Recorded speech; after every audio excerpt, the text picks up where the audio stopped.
Bem, boa tarde a todos. Lamento que tenha que adiar um pouquinho o almoço, os que estão aqui presentes, ou então já almoçaram antes, né? Eu queria levantar um pouco a questão política relacionada com os dados abertos. Tem se falado bastante de dados abertos, Big Data e, enfim, diferentes formas de acesso a grandes conjuntos de dados. Então, eu queria dar uma passada rápida pelo que a gente, provavelmente vários de vocês já conhecem, conhecimento comum que a gente tem, e depois dialogar um pouco com vocês em relação ao tipo de ativismo que se faz necessário nesse momento, que eu entendo que é o mesmo ativismo que foi necessário uns 30 anos atrás em relação ao software livre. Naquela época, o software, vamos dizer, estava havendo possibilidades de ficar independente das grandes empresas. Você começava a ter a oportunidade de uma programação em computadores de uso geral, apesar de ainda serem grandes computadores, e tudo isso provocou a necessidade de dizer, peraí, o software é um bem que pode ser compartilhado, que é construído sobre o conhecimento comum, etc. E veio a dar, através dessas últimas 3, 4 décadas, nisso que a gente hoje conhece como o movimento de software livre, que já está amplamente difundido, apesar de, enfim, ter nichos de resistência e ter nichos de quase 100% de utilização, como esse exemplo que foi dado aqui do Legislativo. Nesse momento, então, nós estamos tendo diversas fontes de dados, de grandes quantidades de dados, e se faz necessário uma reflexão de como a sociedade pode se apropriar desses dados para uma utilização em benefício dessa sociedade. E as respostas têm que ser um pouco complexificadas. Não basta simplesmente dizer, os dados têm que estar disponíveis, porque, em primeiro lugar, você tem que ver que dados deveriam estar disponíveis, com que condições, você tem problemas de privacidade, etc. E, além disso, como está disponível de forma realmente fácil, acessível. Não adianta você ter que fazer uma requisição formal para cada novo dado que você precisar. Então, é isso um pouco que eu queria trazer para a reflexão e eu espero contribuições, opiniões, etc., de vocês em relação a isso. Então, um dos objetivos é justamente discutir, como comentei, a questão do ativismo relacionado com dados abertos. Tanto do valor social que podem ter determinados dados abertos para a sociedade e, portanto, uma demanda para o governo em relação à necessidade de disponibilizar esses dados, que seriam, inclusive, dados que o próprio governo já deveria estar utilizando, por exemplo, dados de problemas de trânsito, dados de problemas de violência e segurança. Para vocês terem uma ideia, por exemplo, na Inglaterra, para você instalar um determinado pardal, uma câmara de registro de velocidade de trânsito, a autoridade de trânsito tem que justificar por que está colocando esse controle nesse determinado lugar. Porque se supõe que não é uma decisão arbitrária de um burocrata qualquer por aí que simplesmente está pensando em arrecadar, ou ele acha que tem que controlar a velocidade nesse ponto, mas é porque nesse ponto realmente teve problemas, teve acidentes, etc. E para você poder afirmar esse tipo de coisas, obviamente você tem que ter um registro dos incidentes de trânsito em geral nas estradas. Mas isso que deveria ser padrão para as próprias autoridades, cada vez mais pode ser uma forma de controle social, de democratização das próprias decisões governamentais. segundo ponto é ter padrões de acesso. É o que comentava, não adianta você ter um grande conjunto de dados supostamente disponíveis, mas você não ter uma forma fácil de acesso para esses dados. Então, eu acho que a comunidade tem que começar a desenvolver propostas de padrões de acesso e a fazer lobby para que as diferentes instâncias governamentais possam, aos poucos, atendendo à legislação já existente de disponibilizar dados públicos, de ter um acesso fácil, de tal forma que você possa programar algum aplicativo qualquer e utilizar esses dados. Como eu coloquei, a questão de criar uma cultura de acesso a grande quantidade de dados exige pensar também nas formas de utilização desses dados. Então, por exemplo, a questão de privacidade, que parece, em princípio, razoavelmente simples. Tá bom, eu não vou divulgar os dados de comunicação. Esse é melhor? Obrigado. Eu não vou divulgar, por exemplo, os dados de telecomunicações, comunicações telefônicas de determinadas pessoas, das pessoas. Isso pareceu óbvio, mas tem outros dados que podem não parecer tão óbvios. Por exemplo, a recente questão dos tais metadados que a Agência de Segurança dos Estados Unidos juntava, vamos dizer, de todas as telecomunicações dos cidadãos. Evidentemente, com todos esses metadados, você pode sim violar, em grande medida, a privacidade das pessoas, porque você acompanha por onde que as pessoas andaram, com quem falou. Eu não sei o que falou. Não interessa o que falou, você tem muito mais informação com os metadados que com os próprios dados do que foi conversado. Então, essas discussões de privacidade também têm que ser complexificadas, não são coisas simples que a gente possa dizer, tem que ser disponibilizado ou não tem que ser disponibilizado. Qual o nível de agregação com o qual os dados podem ser disponibilizados? A questão da liberdade de acesso à informação. Então, a que informação o cidadão tem direito? Por exemplo, na maioria das legislações que tem sobre acesso à informação, você tem direito a você ter acesso à sua informação pessoal.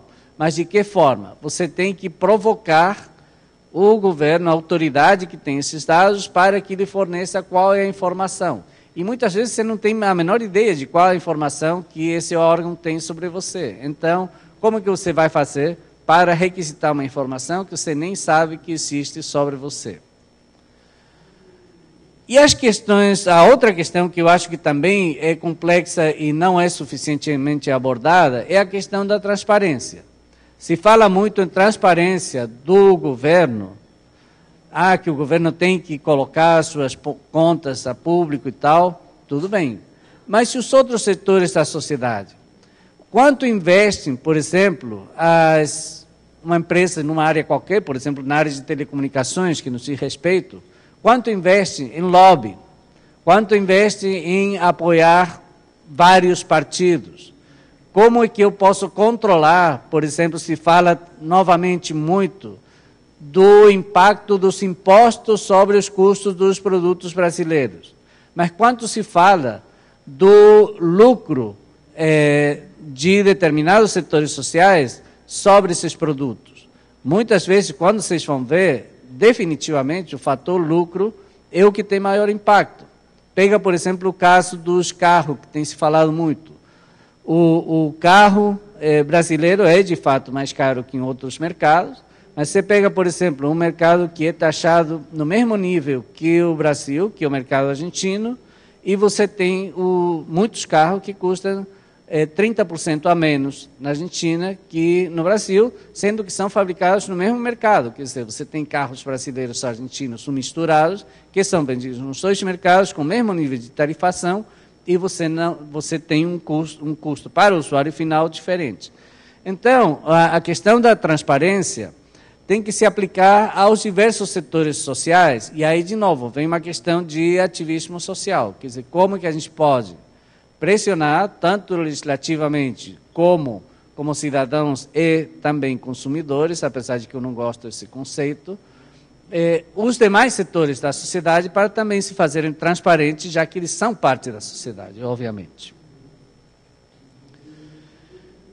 Eu peguei aqui um exemplo de um curso recente, foi dado no mês passado, de 4 de março a 1º de abril, pelo MIT, foi um curso dado à distância, sobre Big Data.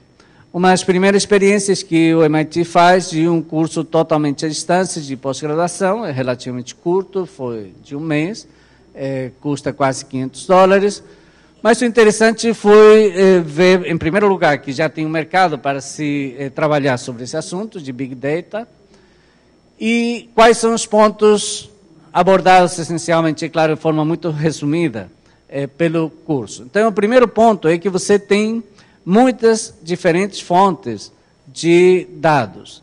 Então, assim como nós falamos dos dados governamentais, cada vez mais você tem os dados provenientes dos diferentes aplicativos que a gente utiliza nos dispositivos de comunicação. Como que esses dados estão sendo agrupados? Normalmente, você aceita um monte de condições que vêm junto com cada aplicativo, mas dificilmente se analisa cada uma delas, qual a implicação. E, principalmente, qual é o cruzamento que tem os dados provenientes dos diferentes aplicativos entre si. Por exemplo, no ecossistema do Android, o Google tem uma identificação única sua.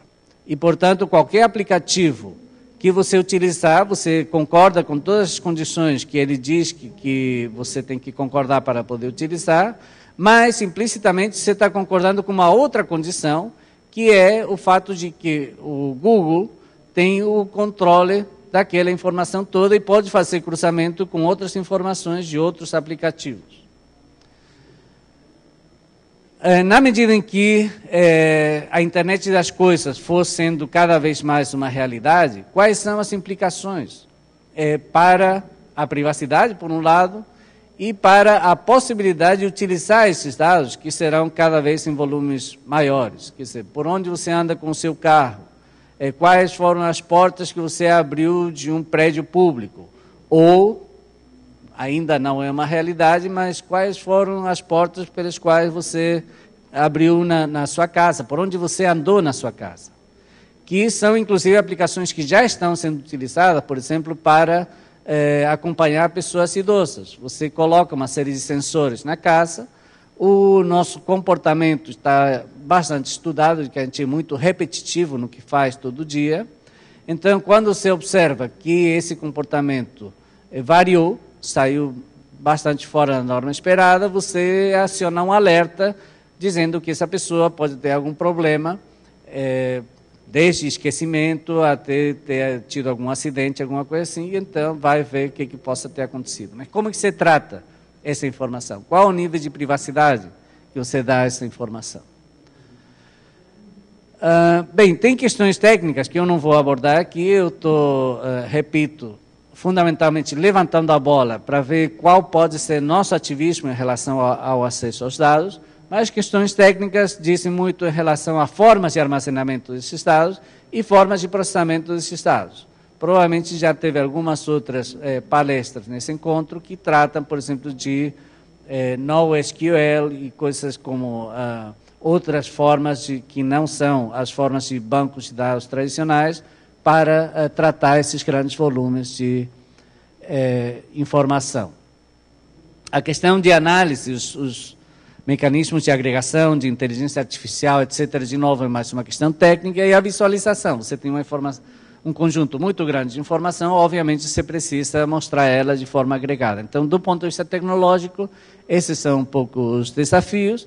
E quanto aos benefícios sociais que isso pode ter, são inúmeros. Por exemplo, aqui eu coloquei duas áreas, medicina e finança. Na área de medicina, por exemplo, para citar novamente um caso que eu conheço mais de perto, que é o da Inglaterra, de fato, o Reino Unido, você tem um sistema que tem mais de 20 anos, em que várias empresas ligadas à área farmacêutica fornecem gratuitamente para todos os médicos lá, o sistema integral de saúde, você tem que se registrar como um médico para estar dentro do sistema de saúde. Fornece para os médicos um computador e um programa para gerenciar tudo, desde marcação de consulta, ver qual a sua doença, fazer a sua história clínica e quais os medicamentos que você tomou, etc. Tudo isso, obviamente, constitui uma massa de dados impressionantemente útil para as indústrias farmacêuticas, que eles estão dando de graça, mas estão recebendo de volta uma informação muito importante para o negócio deles. Pois bem, recentemente, com essa questão toda do que é Big Data, começou a ser discutido na Inglaterra até que ponto o governo tem direito de pegar essa informação e vender para indústrias farmacêuticas, outras que as que financiaram o sistema. Por exemplo, as indústrias farmacêuticas nos Estados Unidos gostariam muito de ter acesso a essas bases de dados da Inglaterra, que não foram os financiadores originais dos dados. Pode, não pode? Com que nível de agregação? Qual o valor que isso tem? Quem é o proprietário dessa informação? Então, são todas questões que se colocam quando você vê as implicações sociais da manipulação desses dados. Obviamente, na parte financeira também, na medida em que você pode acompanhar no nível micro o consumo, por exemplo, das pessoas em supermercados, cada vez mais, aqueles cartões de fidelidade são não só uma forma de acumular pontos ou de dar desconto, etc., senão de acompanhar qual é o seu comportamento de consumo de forma agregada. Quer dizer, não só o que você comprou hoje, mas o que você compra com uma determinada frequência, como que eventualmente varia seu padrão de consumo. E, obviamente, isso não só para uma pessoa em particular, mas para conjuntos de pessoas.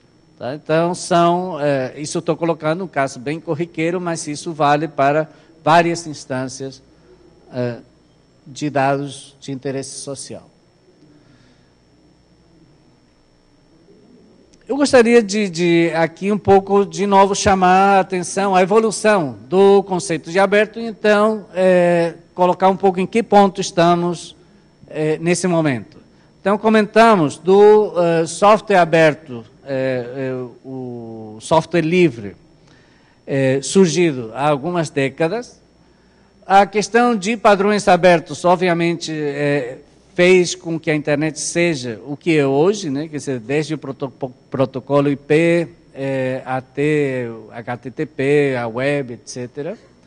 Há acesso aberto que, principalmente na área de artigos científicos, foi uma questão fundamental, mudou radicalmente, principalmente para os países mais economicamente em desenvolvimento, o acesso à pesquisa, na medida em que ela vai sendo produzida, as licenças abertas, que vocês que estão na área de software livre conhecem bastante bem, questão de arquivos abertos, autoarquivamento, mecanismos de autoarquivamento de produção científica, com tudo o que isso implica, de formas de revisão por pares, etc. Na área de educação, os recursos educacionais abertos é uma coisa também bastante quente, ainda em desenvolvimento, até porque tem toda uma série de discussões pedagógicas a respeito, mas é um ponto bastante importante, principalmente na medida em que, por exemplo, no ensino superior, nos Estados Unidos, já mais da metade da interação dos estudantes com o conhecimento se dá via meios digitais, essencialmente via internet, e não presencialmente. Quer dizer, cada vez tem menos relevância as aulas, os encontros presenciais, e cada vez tem uma importância maior essa interação via internet. Então, essa questão dos recursos educacionais abertos é uma questão bastante importante, ainda quente. E então chegamos nessa questão dos dados abertos, que é uma questão que está meio mal definida. Ainda quando você fala com diferentes pessoas, diferentes grupos, o que é dados abertos, quais são as questões críticas, é uma questão que não está bem definida e que eu gostaria até de ouvir vocês a respeito. Em especial, ciência aberta. Quer dizer, quando você tem artigos científicos que são baseados em experimentos, em dados, a partir dos quais você tira determinadas conclusões, normalmente o que você publica é esse artigo com as conclusões. E você diz que você fez isso, isso e aquilo. Inclusive, em algumas áreas, o artigo só é validado quando um outro laboratório consegue reproduzir aqueles dados e diz, tudo bem, eu usei essa proteína tal, fiz os processos que o pessoal descreveu e consegui obter os mesmos resultados. Então, tudo bem, outro laboratório independente conseguiu fazer a mesma coisa, o dado está validado. Mas o ideal seria que esses dados estivessem abertos de tal forma que outros grupos de pesquisa, que provavelmente não têm acesso aos mesmos laboratórios, aos mesmos recursos econômicos, pudessem também processar esses dados e até tirar outras conclusões. Tá? Não necessariamente contrapondo, mas simplesmente fazer outras análises que não foram feitas pela equipe original. Isso se aplica especialmente a alguns ambientes de pesquisa onde você tem uma quantidade de dados tão grande que fica impossível que ele seja analisado por uma equipe única. Caso típico, por exemplo, os aceleradores de partículas. Você tem esses grandes aceleradores de partículas, por exemplo, no CERN, lá naquele acelerador entre a Suíça e a França. Então, para cada experimento que você faz, você tem uma quantidade de dados sobre o que aconteceu com aquelas colisões que foram provocadas por aquele acelerador, que a equipe que fez o experimento analisa um pedacinho, que é o que interessa para aquilo que eles estavam pesquisando. Mas tem um monte de informação que pode ser de interesse para outros pesquisadores pelo mundo afora e que não tem nem o acelerador, nem os recursos para fazer um experimento desse tipo. E que não precisaria repetir esse experimento, porque os dados estão disponíveis. Então, toda essa questão da ciência aberta está sendo bastante trabalhada nesse momento, e há certos consensos dentro da comunidade científica que já estão sendo estabelecidos. Mas, em outras áreas que não são da ciência, que são a parte social, governamental, etc., os consensos não são tão claros. Bem, aqui eu menciono rapidamente algumas das fontes de grandes dados, o Big Data. Por exemplo, as máquinas de busca na internet, a nossa interação nas redes sociais, aplicativos em dispositivos móveis, o consumo agregado de eletricidade, de água que cada um de nós tem, na medida em que isso seja registrado centralmente, a interação com mecanismos de educação, por exemplo, o Coursera, ele verifica qual é o seu rendimento em relação a determinados tópicos. E como tem milhares e milhares de pessoas, 40, 50 mil alunos no curso, então, quando se detecta um problema com um determinado conteúdo, com uma explicação de um determinado conceito, evidentemente isso não é um problema de falta de formação de um aluno ou de outro, porque você está agregando um conjunto muito grande de dados e você está detectando, então, um problema ou com a forma como esse conteúdo está sendo explicado, ou com o próprio conceito que não está muito claro. Então, de novo, você tem conjuntos grandes de dados em relação à educação, e o que é feito com isso? Tá bom, o Coursera sabe muito bem o que fazer, e vai fazer ajustes no curso. Mas se o resto da sociedade não tem acesso, não tem como se beneficiar, por exemplo, nas universidades que ensinam o mesmo conceito, como aproveitar aqueles dados? As câmaras de monitoramento que estão cada vez mais presentes por aí e que em muitos países já usam tecnologias de reconhecimento de pessoas. De novo, é uma fonte muito grande de dados que como que são utilizados. Qual é o nível de privacidade que você tem que exigir do governo quanto à utilização desses dados? Vocês vejam, nós temos um exemplo que é monstruoso, muito recente, aquela mulher que foi linchada por uma questão de alguém que avaliou erradamente o que era a semelhança entre uma imagem feita por aqueles peritos da polícia que reconstruem uma imagem e de uma pessoa real, que alguém disse, não, é a tal pessoa e essa pessoa foi morta. Quer dizer, Então, é claro que eu estou colocando aqui um caso extremo, mas esses problemas de falsa identificação, etc., são uma questão a ser levantada. Nos estádios, na Europa, por exemplo, hoje em dia é muito comum que os torcedores problemáticos sejam bloqueados através de uma identificação automática nos estádios. A questão da internet das coisas, que já mencionei, experimentos científicos, dados climáticos. Cada vez mais a gente tem uma quantidade brutal de dados climáticos. Antigamente o problema era processamento, mas hoje em dia a gente já tem recursos para processar esses dados climáticos, fazer previsões e inferências bastante grandes. Registro de saúde, mencionamos, registro de trânsito também. Questão de transporte público.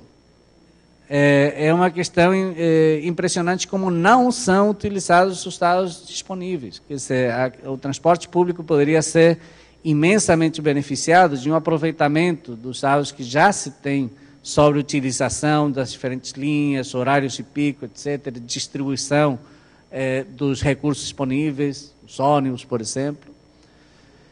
Os distribuidores de mercadorias, principalmente aqueles grandes distribuidores, tipo a Amazon, de novo, tem uma quantidade imensa de dados, e aí em forma agregada, por exemplo, tal cidade consome mais tal tipo de produto, etc. Supermercados, as vendas na internet, dados policiais, dados de segurança, dados financeiros pessoais, os bancos genéticos, é outra área crítica.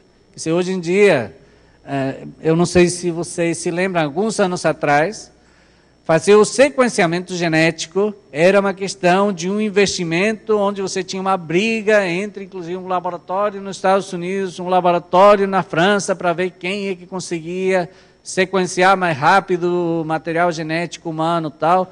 Aí um conseguiu em 1 ano, o outro em 8 meses, sei lá o quê. Hoje em dia você faz esse sequenciamento em tempo infinitamente menor, e os bancos genéticos passam a ser uma coisa corriqueira. Só que quais são as consequências da disponibilidade desses dados? Quer dizer, aí é uma questão de privacidade na sua máxima potência. Quer dizer, você pode fazer um monte de coisas indesejáveis com esses dados. Por exemplo, você pode fazer bloqueio de determinadas pessoas a planos de saúde. Não no marco legal brasileiro, mas sim, por exemplo, nos Estados Unidos. Bem, a questão de espécies governamentais é provavelmente o mais comum, mais normalmente abordado como necessidade de se ter transparência. E a questão crítica é a possibilidade de cruzamento desses diversos dados. Bem, as características em geral comuns a esses grandes conjuntos de dados é o fato de não serem estruturados, daí a necessidade de novas técnicas. A questão da velocidade, o fluxo é muito grande, você não pode ficar, tá bom, esses são meus dados, agora eu vou sentar no laboratório, vamos fazer uma análise. Não, porque os dados continuam chegando e você tem que continuar produzindo uma saída em relação à análise desses dados. A quantidade, obviamente, e uma questão importante é a forma diferente de coleta desses dados. Antigamente, quando se queria fazer, antigamente não, até hoje se faz, por exemplo, você faz uma pesquisa eleitoral, você tem que ter uma equipe de pessoas que vão lá, perguntam para o fulano, para o outro, tal, em quem que você votaria, se isso, aquilo, tal.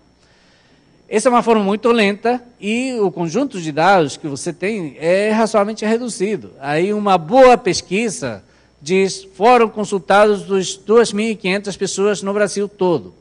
Quando você tem os dados diretamente vindos das pessoas, de alguma forma mais ou menos automática, esse número se pode multiplicar por 100 vezes, tranquilamente. Quer dizer, você esperar 2 milhões de respostas não é nada absurdo quando você tem, por exemplo, um aplicativo através do qual as pessoas podem emitir opinião, etc., e mandar de forma automatizada. Bem, os impactos sociais são vários, eu não vou me estender, eu repito, eu estou mais interessado na questão de quais são as propostas políticas que a gente propõe. Então, os desafios, privacidade já conversamos bastante, eu acho que um dos pontos principais, se disponibiliza, mas tem que ver essa questão da privacidade. As consequências, quer dizer, você pode ter dados que não violam a privacidade de ninguém, mas que são utilizados de uma forma que não é socialmente desejável. Então, essa é uma questão que eu acho que a comunidade tem que refletir e poder dizer, por exemplo, bem, você não pode cortar o abastecimento de água para uma determinada região só porque o uso lá é pouco e o retorno econômico, então, não compensa. Você tem que continuar oferecendo esse serviço. É claro, eu estou dando exemplos extremos, mas para apontar qual é o tipo de problemas que pode aparecer. A questão do acesso à informação pessoal. Então, de que forma você pode garantir um acesso fácil para a sua informação pessoal e, ao mesmo tempo, garantir a privacidade? Quer dizer, eu posso ter acesso aos meus dados, mas outras pessoas não podem ter acesso a esses dados. E a questão de quem são esses dados públicos. Eu posso vender, o Estado pode vender, ele pode me cobrar para ter acesso, ele pode justificar que ele tem um custo para me fornecer esses dados. Então, eu acho que a gente pode evoluir no sentido de propor plataformas para que os dados governamentais sejam abertos, de tal forma que existam alguns padrões pelos quais a gente tenha um acesso fácil a esses dados. Tem que ter uma discussão com a sociedade, conseguir ampliar, é um desafio nosso, conseguir ampliar esse discurso de tal forma que as pessoas possam entender as implicações do acesso aos dados e estabelecer consensos em relação a quais deles devem estar abertos. A questão dos padrões de disponibilidade não serão padrões únicos. Não adianta a gente se iludir de que vamos conseguir um padrão único, mas pelo menos alguns padrões que permitam um processamento fácil e automatizado. Isso tem que evoluir em algum tipo de legislação. É a única forma em que você pode cobrar dos órgãos governamentais o acesso a esses dados. E essa legislação tem que contemplar a questão da proteção da privacidade, como comentei, além do óbvio de, não se trata só de não ter acesso a meus dados pessoais, senão também de não poder fazer meu perfil através do cruzamento de informações que eu não quero que sejam feitas. Tem diversos benefícios sociais que eu acho que são mais ou menos óbvios, não vou me estender nisso, mas eu acho que para a nossa comunidade se abrem várias oportunidades a partir da interação com essa disponibilidade de grandes dados. Em primeiro lugar, obviamente, uma área de pesquisa acadêmica, tanto para o pessoal que trabalha na parte de ciência da informação, como para quem trabalha em informática especificamente. Se abre uma possibilidade de desenvolver aplicações, desenvolver mecanismos de análise, de tratamento da informação com tecnologias novas, como já está acontecendo. A possibilidade de oferecer capacitação para quem vai lidar, obviamente, se você vai ter vamos dizer, na medida em que diversas instâncias governamentais começam a se envolver com essa disponibilidade maior de dados, você vai ter que capacitar muita gente de como fazer isso. A questão de observatórios, quer dizer, não adianta também você fazer uma coisa única, dizer, tá bom, essa é a forma de interação com grandes dados, você tem que observar em que medida aquilo está tendo o retorno esperado. Então, os observatórios, seja na área de educação, seja na área de saúde, seja em outras áreas, de segurança, etc., tem que ter um acompanhamento para estabelecer, inclusive, indicadores que permitam ver até que ponto os dados estão trazendo os benefícios sociais que se propuseram a trazer. E, finalmente, tem que se observar a questão da dimensão internacional. Tanto na evolução que essa área estiver tendo em outros países, porque se estabelecem, por exemplo, padrões mínimos de respeito à privacidade, de questões de direitos humanos, etc., como em relação às implicações que pode ter para o próprio Brasil, nas suas relações internacionais, o fato de se ter ou não uma infraestrutura pública de acesso a dados abertos. Bem, eu queria mencionar aqui só duas referências rápidas que eu acho que podem servir para aqueles que estiverem interessados. Eu achei interessante mencionar o Open Data Institute, que tem esse endereço aí, dodi.org, principalmente porque um dos fundadores desse Open Data Institute é o Tim Berners-Lee, que provavelmente a maioria de vocês já conhecem, é o criador do HTTP, quer dizer, da www, da rede de interação que hoje a gente conhece via navegadores, e que é um cara que está sempre preocupado com a questão do acesso amplo, o mais aberto possível para a sociedade como um todo. Quer dizer, a motivação dele para criar o www foi justamente esse conjunto todo de informação que você tinha à época, como que você fazia para ter acesso a ele através de uma interface única. Aí veio a questão de hiperlinkar as diferentes informações, criar o conceito de URL e, enfim, ter o que temos hoje. E hoje a preocupação dele é essa, assim como 10, 15 anos atrás foi a Web Semantic. Então, é um cara que tem visão de ponta, vale a pena dar uma olhadinha nas propostas, no que ele se propõe como missão. E outro aqui é uma palestra que vocês podem ver lá no simpósio, que foi, se não me engano, foi aqui no Rio de Janeiro, do WWW 2013, essa palestra do John Kleinberg, também sobre as questões sociais decorrentes do grande volume de dados disponíveis em rede.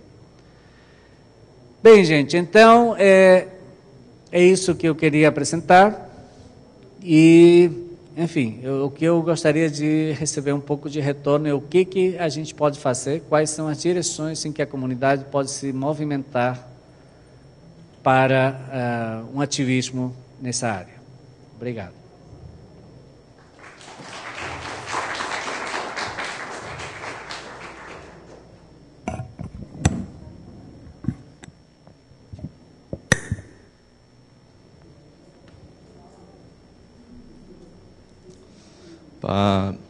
Boa tarde, meu nome é Gustavo, sou do Espírito Santo e comecei esse ano a me interessar por dados abertos e estou começando o meu movimento para começar a trazer alguns dados do meu município, abrir alguns dados, né? Então, na sua opinião, hoje qual seria o setor mais importante a estar atuando para a abertura de dados?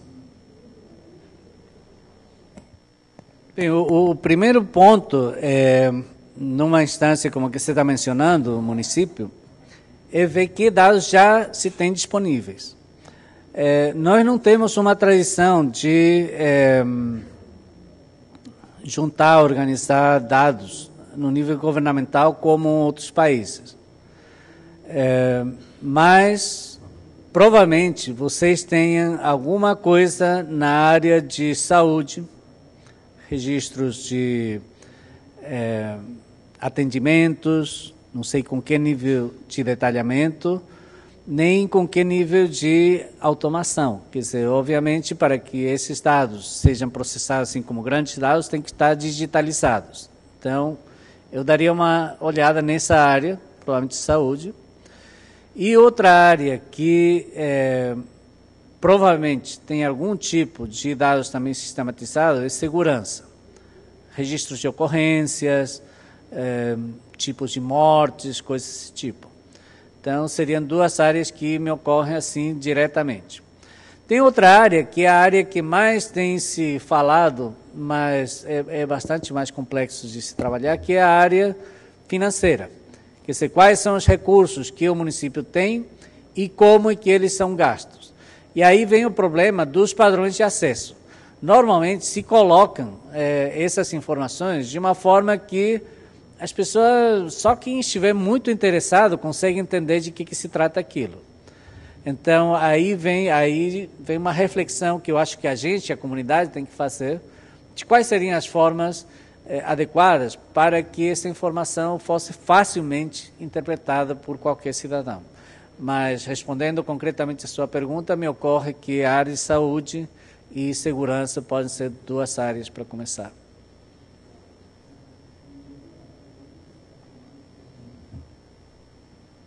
Boa tarde, meu nome é Alan, eu trabalho numa cooperativa chamada EITA, que produz software livre para movimentos sociais. A gente acabou até de estar numa discussão, todo mundo junto, de uma das trabalhos que a gente tem, que é a plataforma dos proprietários do Brasil. Foi muito bacana ver tua apresentação e ver várias coisas que a gente tem falado também e que nem sempre conseguimos muita reverberação. E uma delas é em relação à transparência privada, né? O pessoal está sempre falando muito de transparência pública, mas esquece que as grandes empresas, né, também recebem dinheiro do Estado, também recebem isenções fiscais, também participam do nosso dia a dia, e a gente tem aí direito de saber quem elas são, quem são os proprietários e os donos delas, né? Mas, assim, só queria fazer um comentário até relacionado com a pergunta dele, né? Eu acho que tem duas coisas que a gente tem que estar sempre olhando, que são os dados oficiais, né, que são esses dados que vêm de fontes do governo ou mesmo até das empresas, ou, né, dados que mostram um retrato oficial, mas tem outros tipos de dados que são os dados feitos pelos movimentos sociais, né, que aí é um lugar que a gente tem trabalhado bastante, que são dados que servem para mostrar outra realidade, para contar outras histórias, né? Então, a gente tem, por exemplo, o exemplo do Mapa das Injustiças Ambientais, que foi um projeto feito lá pela Fiocruz, né, o professor Marcelo Firpo, o Tânia Pacheco, que pegaram mais de 800 casos de injustiça ambiental no Brasil relacionada à construção de hidrelétricas, a agrotóxicos, ao agronegócio, comunidades impactadas, né, e colocou isso no mapa, mostrando quem eram as empresas, quais eram os impactos e tal. E isso é a forma com que as populações têm de contar seus dados, né? A Comissão Pastoral da Terra, que todo ano divulga um relatório dizendo quantos defensores de direitos humanos foram assassinados, quantas ocupações de terra que se teve, enfim, greves, né? A gente também.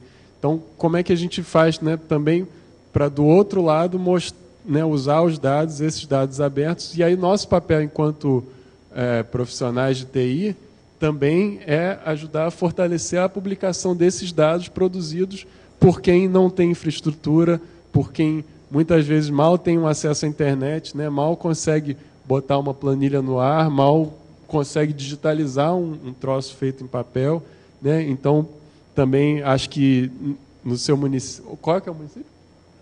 Serra. Bom, a gente tem experiências bem interessantes no Espírito Santo. Vila Valério, Nova Venécia, foram cidades que, por exemplo, conseguiram, através da mobilização social, proibir a pulverização aérea de agrotóxicos, né?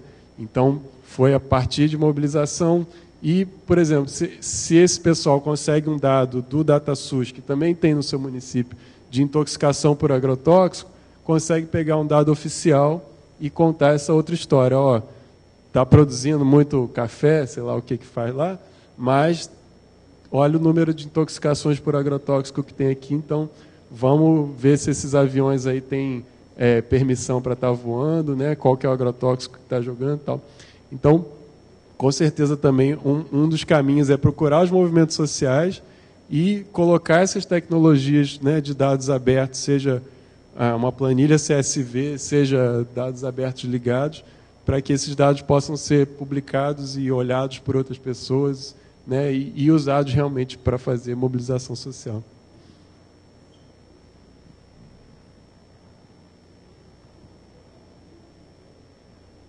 Uma outra contribuição? Então, comentando rapidamente a sua observação, o desafio de dar visibilidade a esses dados não é só para pequenos movimentos sociais e tal. O próprio governo faz pesquisa desse tipo, violência no campo. Aí alguém recebeu, eventualmente se tomou alguma medida, não se fez nada, e aquilo se arquivou. Então não tem visibilidade. O grande problema é esse, que essa forma tradicional de se lidar com esses dados não tem suficiente visibilidade. Por isso, um dos pontos que eu coloquei como desafio é a questão de ter observatórios, que provavelmente por áreas, normalmente é o Observatório da Educação, Observatório da Violência, etc., que possam dar visibilidade a esses dados. E para isso, é claro que tem que ter acesso fácil às fontes de informação e uma forma de agregação mais ou menos padronizada. Esse é um desafio para a comunidade técnica. Algum outro comentário, observação? Gente, bem, eu espero que realmente a comunidade se engaje nessa questão de dados abertos. Espero que esse levantar a bola sirva pelo menos para que alguém coce a orelha e diga, tá bom, isso aí é meio problemático, tem que prestar atenção. Eu não tenho soluções, eu queria justamente um pouco levantar essa questão. Nós estamos meio no início, mas temos que prestar atenção que é uma questão relevante.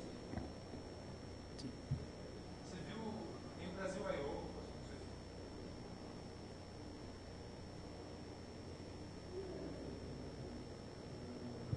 Só citar algumas coisas que eu acho que é muito legal ver alguém comentando sobre isso, e tem outras iniciativas rolando também. Uma que eu acho que vale mencionar é o Brasil I.O., foi apresentado ontem, que é Brasil.io, que se pretende a ser um grande repositório de dados abertos sobre o Brasil.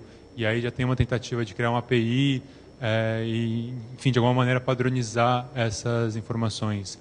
Ontem também foi apresentado o Mapas Colaborativos, se não me engano é o nome, que é uma ferramenta que foi publicada em software livre, que se pretende a ser uma ferramenta para tornar fácil a visualização de dados de maneira georreferenciada.